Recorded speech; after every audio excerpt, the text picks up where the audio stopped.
And we have a clarifying card from the romance angels. And so here it goes again back to that death card. You've been forgiving and learning. I'll move it a little bit closer. Forgiving and learning. And so it says, as you release and heal the past, you experience more love in your present moments. And so, like I said, it relates back to that death card. So you've been letting go. So you heal and then let go. You've basically come to this knowledge of saying, oh, I know why that pattern happened. I know why I was in that relationship with so and so, and I know that I don't want that anymore. I know I know me, or I'm learning me. And I know what it is that I want in order to be able to move forward. So I'm going to end some things, get rid of those negative emotions, and in order to have the love that I want. So there is that part where you experience more love in your present moments. Okay. This is the strength card. And it's really kind of important for you to know, Aquarius, is that Venus is going to be kind of high, when we go into this year. So I think it's around like January 9th, the Venus, and we all know Venus is all about love and everything else like that. So she's going to be, eclipse around, the end of the month, which will be Aquarian time. And, it will also be a blue moon. So a lot of energy, a lot of, moving forward, and really deciding and having, the potential to get what it is that you want. Okay. And so what you have emerging, if it hasn't, of course, already emerged. So this is you forgiving. This is you having tamed that beast. So back over there to the death card where you understand, okay, I understand my karmic patterns and I'm not going to repeat them. I understand, this bad relationship, and I'm not going to repeat it in the new relationship or in this connection that you have with someone. You've basically tamed that beast.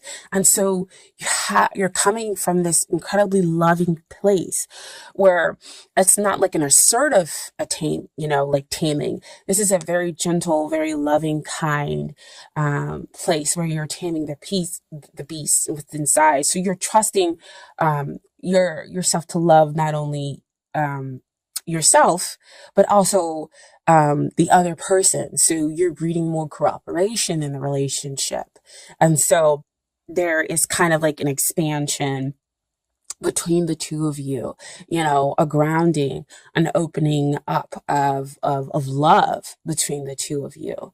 And so you start to kind of develop this just gentle strength within yourself and allow yourself to kind of be this, I'm getting the person's rock, and the rock of the relationship, emotionally, actually just kind of like everything, because you come from such a pure place, the other person kind of responds.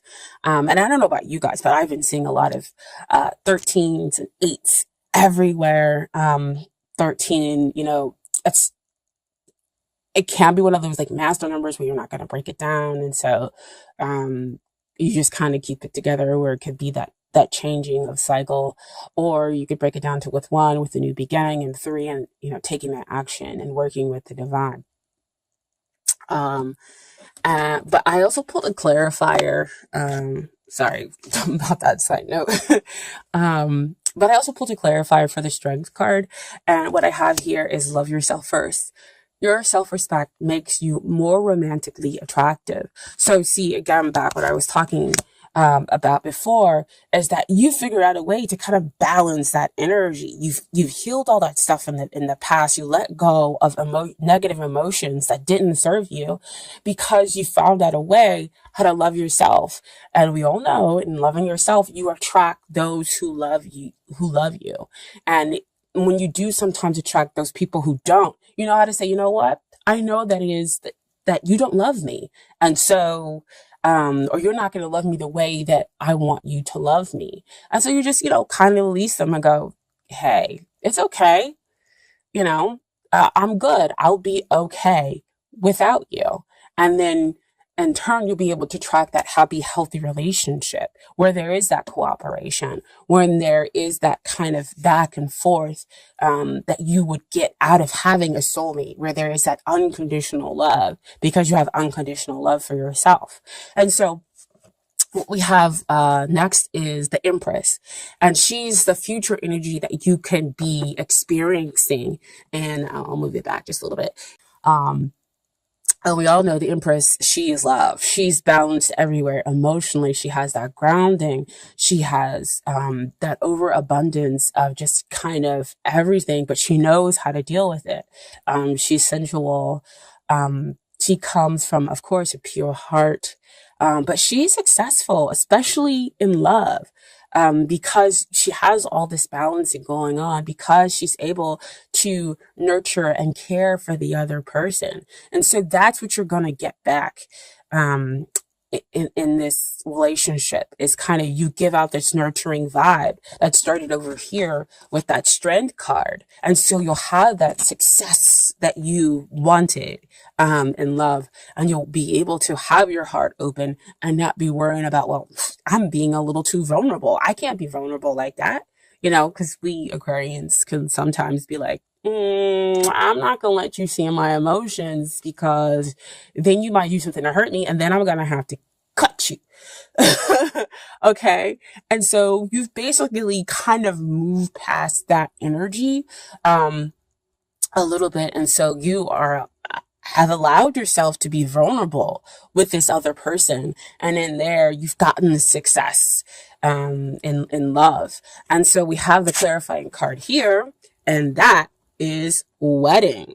The situation involves marriage. So this could be, because you're having success in love, this could be a deepening of a commitment. Doesn't necessarily always have to involve marriage. But if that's what you were going for, marriage, that card shows up to tell you that, yes, you could be getting married, or you could realize that this is the person that you want to marry, and you can have that success in love because you have your heart open, because you have the emotional stability. You know when to be, evolved emotionally, and what emotions to come out, so that it's not like, all that negative emotion kind of that comes out sometimes, with Aquarians, when we feel like we might be rejected, or we feel like things could be going wrong. We're just in a space to be like, you know what? I'm okay to be vulnerable. And there is a strength in me being vulnerable. And I can love the way that I want to love because I love me. I know I'm not going to make the wrong decision in my love life for me. And so what the divine is offering you as far as aces, and aces are all about, new beginnings, what the divine is offering. And so first one I want to look at is the Ace of Swords. So this is like mental clarity.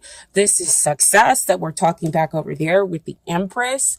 But this, has come after much adversity. This is come after, cutting away and getting rid of stuff that, just wasn't for you, which again goes back to that death card energy, back to that forgiving and learning.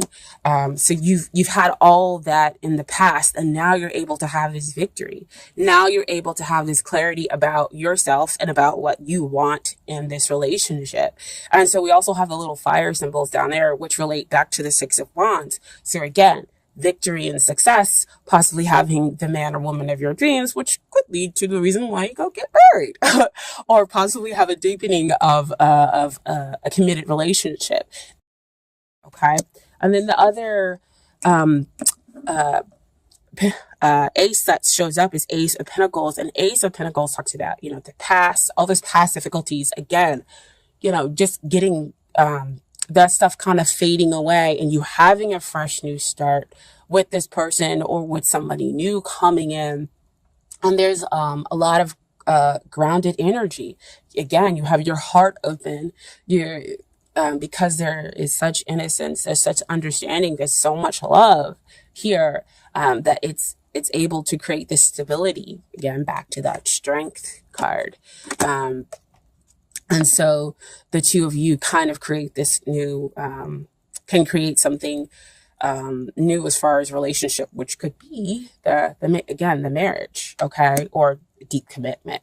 Now, as far as the energies that evolve within the couple in the relationship, I pulled out the court cards, and so I have here a Queen of Swords and the Queen of Wands. And so just so everybody, gets reminded that even though we have two queen cards here, the court cards are sexless. So, it just means that somebody's taking on the energies of that court card. Okay, so we have here, of course, first the Queen of Swords, and this is you, my dear Aquarians, because we're talking about it always representing those air signs. So Aquarian, Libra, Gemini. So this message is pretty strong here for you, with you guys showing up in your own court. With your own court card showing up in this reading, okay? And so this reminds you, to not detach from your feelings, to, yes, always gain the truth, but remember not to be so bluntly, and to remember all the things that you have done to get, to this point in order to experience the love, and that you have, an emotional depth that is okay to kind of come out. Now, why I say it's okay to come out is not only based upon the Strength and the Empress cards and the Love Yourself First. It's also, this is a Queen of Wands, which typically means that it can represent a fire sign, which would be Sagittarius, Leo, or Aries. And we all know what happens with fire and air. Air fuels fire. Air likes that level of freedom, and so does fire. And so even though the two of you might not be of the same element, you get each other, you completely complement each other, and as an air sign, you're able to allow that fire sign to go higher, because again, they are going to be hard to pigeonhole if they're taking on this fire sign energy.